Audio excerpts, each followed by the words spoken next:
Nous commençons donc.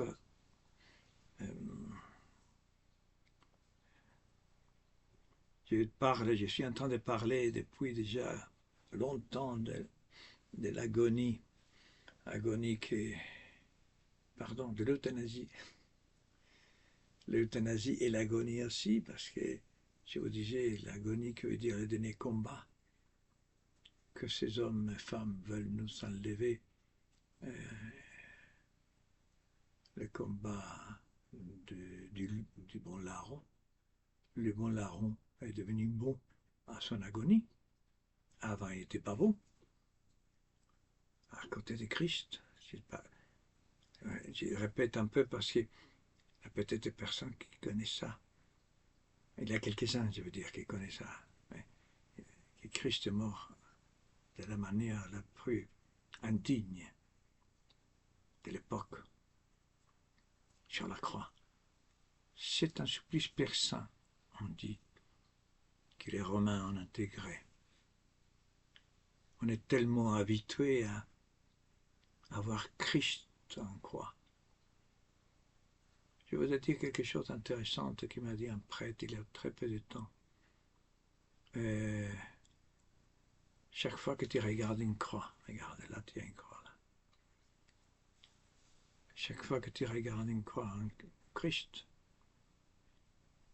il te dit que t'aimes, Dieu que t'aimes, à toi, à toi.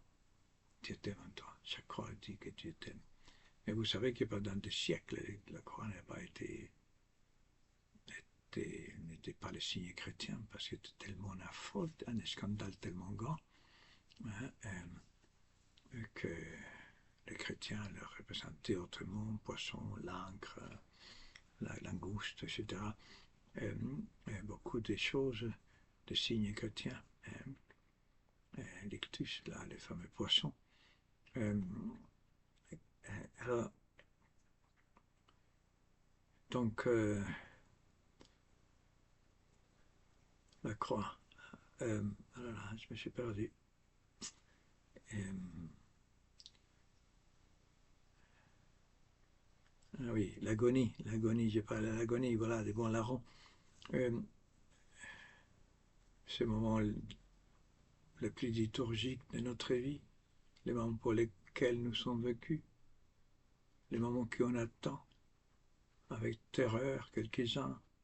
J'ai prié tous les jours pour ne pas avoir cette erreur, pour faire une prière. Hein, que Dieu nous donne la grâce d'accepter les conditions de notre mort. Priez, faites cette prière.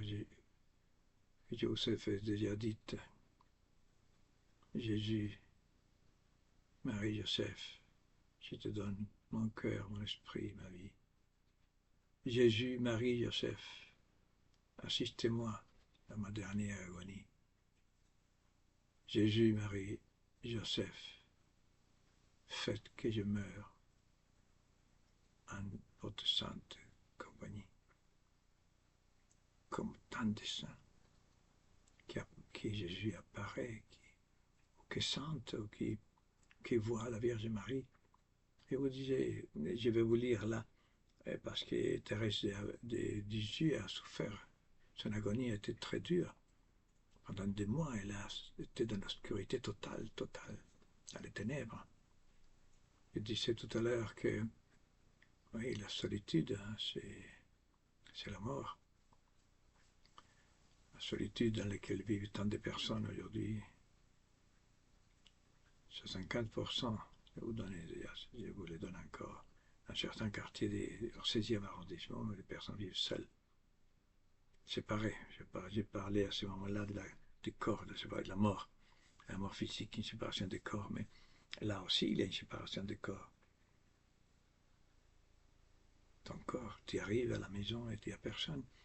C'est pour ça que quand la femme au travail, 80% des femmes travaillent. Mais la femme travaille toujours. C'est une mauvaise manière de dire. La femme travaille plus que l'homme. Parce qu'elle est plus légère, parce qu'elle a plus d'être. Ah, je ne veux pas dire ça, euh, oui, elle est, je vous disais toujours, la femme, elle est EST, nous sommes appelés à être. Une femme qui ne travaille pas, on ne lui dit rien. Parce qu'il n'a rien, on n'exige personne. Oui, aujourd'hui, les féministes et les personnes pas très équilibrées, oh là là, elles ne travaillent pas. Il y a des femmes qui disent, j'ai besoin de travailler. Tu as besoin de travailler, madame, mademoiselle, parce que tu ne vois pas que quelqu'un t'aime. Parce que le travail te donne un peu d'argent, un peu de pouvoir, un peu de... Je ne critique pas ça. Hein. Oui, parfois c'est bon. Hein. Pour nous aider, guérir avec beaucoup de choses, parce que parfois on ne supporte pas la solitude, beaucoup de choses, oui. Mais ce n'est pas évident. Quand il y a des enfants, comment faire les deux choses, hein? Oh, une seule chose. Quand tu as une famille nombreuse, aujourd'hui, on est à 3 nombreux. Les Français, comment se fait-il que les Français ont si peu d'enfants? On ne voit pas ça. C'est possible d'avoir des enfants, n'ayez pas peur, jamais. Arrêtez laissez d'avoir d'enfants, jamais. Sauf quand il y a des choses graves, évidemment, des problèmes avec l'homme, la femme, la vie grave. Psychologiquement aussi, bon, alors l'Église est très sage pour ça. Très, très sage, bien sûr, bien sûr. Mais pour question économique, ne vous inquiétez pas. Je vous assure, chaque fois que vous n'aurez un enfant, vous serez mieux logé et vous gagnerez plus d'argent. Dieu s'engage à ça. C'est un commandement. Croissez et multipliez-vous. Bon, je ne pensais pas parler de ça, j'ai parlé de ça. Donc, oui, de l'agonie. L'agonie, les derniers combats hein, du larron, du mont larron, que là, à la fin du mois oui, là va passer devant les... J'ai invité les évêques, j'écrivais une lettre aux évêques.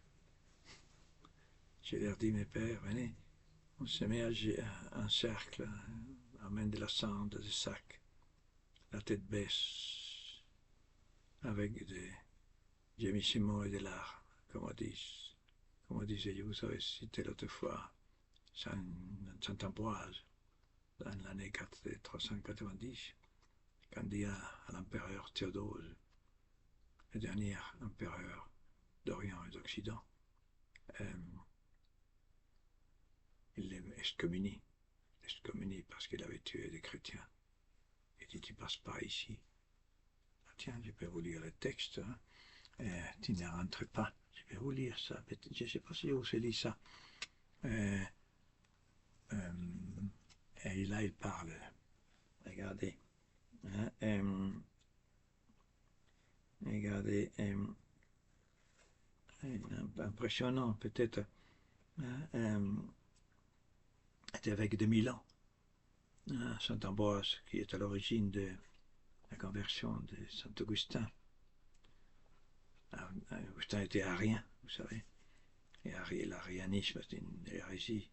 Aussi, voilà, j'ai parlé du maïcanisme, l'arianisme, l'islam sont des ariens. C'est-à-dire qu'ils disent qu'ils croient à Jésus-Christ, mais pas du tout. Ils ne croient pas du tout à Jésus-Christ, et au contraire, c'est pire que ne pas croire, parce qu'ils disent qu'ils croient. Et le Christ vous dites, nous voyons, votre péché demeure, dit le Christ. Si vous reconnaissiez que vous ne voyez pas, on ne pêche pas. Ne parlez pas de ça. Mais l'islam est arianiste. Hein. Et donc, le fils n'est pas égal au père. Voilà. C'est un homme magnifique, l'islam. Pas du tout. L'islam a été, je dis de petites touches comme ça, c'est la synthèse de toutes les hérésies, toutes les hérésies de l'époque, juives et chrétiennes. C'est éloigné de la vérité, et pas la vérité. Hein. Et il faut le dire, Pas attaquer les personnes musulmanes, non. Musulmans, tout homme a le plus grand respect de la conscience de chacun. Nous ne pouvons pas, s'ils prennent le voile, parce que, selon sa conscience, ça, oui, pas de problème, aucun problème. Les autres hindous qui se promènent avec une masse de cheveux sur la tête avec un turban, cela, on s'incline. L'homme ne peut pas toucher la conscience de quelqu'un d'autre. Il ne s'agit pas de ça. Mais il s'agit de dire la vérité par rapport à l'idéologie ou à une religion qui, c'est la confrontation, hein. C'est la disputatio du Moyen-Âge. Excusez-moi, c'est la disputatio, la polémique des Grecs. Les Grecs, vous lisez Platon, il n'y a pas de discours hein, chez Platon. Hein. C'est drôle. Mais lisez-le, c'est pas difficile. Il faut s'appliquer un peu. C'est pas difficile. Simplement qu'on ne se rappelle pas les noms, qu'est-ce qu'il veut dire avec la justice. C'est du boulot. Mais c'est pas illisible, pas du tout. Il n'y a rien d'illisible. Rien. Quand on dit c'est difficile, oui, il y a des auteurs hein, idiots, là, pas idiots, mais ils disent que c'est bon. Mais il y a des philosophes, soi-disant philosophes, mais on les oublie dans l'histoire, on va les oublier. Hein. Mais non, normalement, non. Alors, donc, qu'est-ce que je disais? Oui, les âmes, c'est un arianisme, donc on ne croit pas que Jésus-Christ est Dieu. Et donc, c'est le pire des... Mais c'est ça qu'il faut combattre. Hein. Je disais aux évêques, maintenant qu'on va, on est en train de faire donc des votes encore à la fin de février, encore, ça vient au Sénat, et après, elle n'est pas finie. J'ai dit, mes pères, appelez-nous. Nous serons des milliers assis avec des sang dans nos larmes. Et non, voilà. Et non, comment ça s'appelle, comment disait, je viens de vous le dire. Et nos clameurs,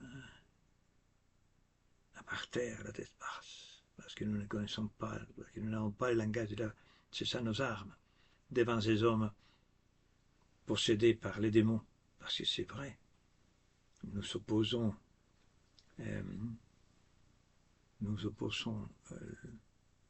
le surnaturel, voilà, c'est une guerre surnaturelle, disait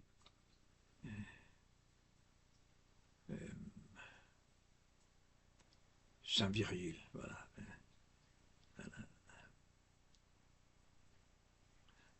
Opposons la force naturelle au mauvais, à l'attaque des démons, nous opposons la force surnaturelle. Regardez, alors, parce qu'il était donc, d'abord c'est Valentinien, les corps empereurs de l'époque, hein, qui avait entouré la paroisse d'Ambroise avec ses troupes. Et voilà ce que dit Ambroise. Je crains plus le Seigneur de l'univers, et dit l'empereur, hein, que l'empereur de ce siècle. Si Valentinien agit en souverain, je souffrirai un évêque. Je ne sais pas résister à la violence. Les gémissements et les larmes sont les armes que j'ai à opposer aux soldats. Quelle beauté! Nous savons donc que les gémissements et les larmes à opposer à ces députés, et nous gagnerons. Et nous dirons, comme on dit, bon cœur, à Rio, hein, en 1924, quand il voulait mettre encore dehors les chrétiens d'Alsace et la Moselle, il a dit, nous ne partirons pas. Je vous lirai peut-être ce texte de ce prêtre incroyable. Des hommes courageux, des hommes de fer, comme on disait. Je vous lirai encore peut-être quelque chose.